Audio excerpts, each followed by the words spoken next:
আমরা তো দায়িত্ব পেলে অনেক খুশি হই। রাসূলুল্লাহ সাল্লাল্লাহু আলাইহি ওয়াসাল্লাম বলেছিলেন, হে আবু যার, তুমি কখনো দুইজন ব্যক্তির দায়িত্ব নিতে যেও না।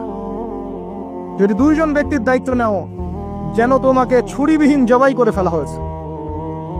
কারণ প্রত্যেককে তার দায়িত্ব সম্পর্কে জিজ্ঞাসা করা হবে। আমরা তো খুশি হই। রাসূল সাল্লাল্লাহু আলাইহি ওয়াসাল্লাম বলেছেন, তোমরা কি জানো সবচেয়ে বড় মিসকিন কে? সবচেয়ে বড় মিসকিন কে?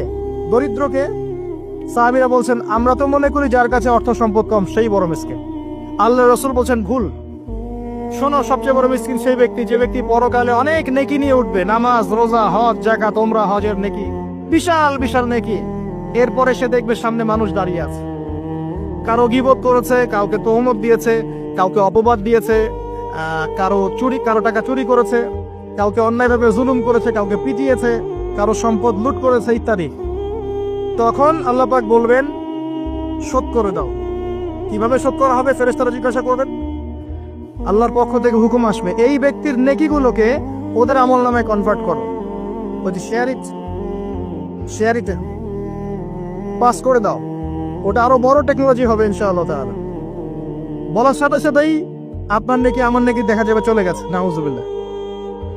এবার সব নেকি শেষ। এবার কি হবে?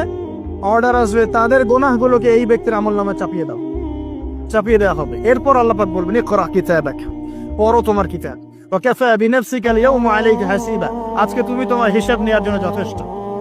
এই কিতাব আর ডান হাতে আসবে না, ঘুরে আসবে। ওয়া আম্মা মান উতিয়া কিতাবাহু বিশিমালিহি ফাসাউফা ইয়াদউ সুবুরা, তখন সে মউতকে ডাকতে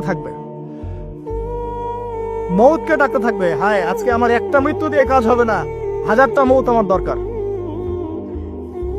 সুবহানাল্লাহ, ইন্না লিল্লাহি ওয়া ইন্না ইলাইহি রাজিউন। এই হচ্ছে তাদের পরিণতি যারা অন্যের সম্পদ আত্মসাৎ করে খাবে।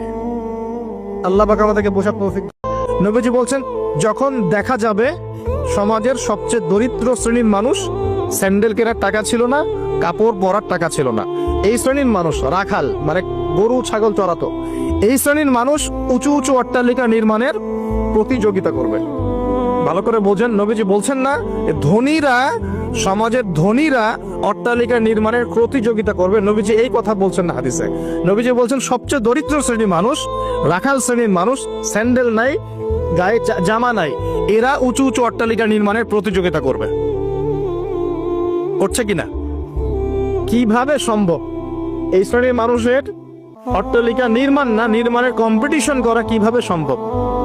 1, সুদের মধ্য দিয়ে, 2, করাপশন দুর্নীতির মধ্য দিয়ে,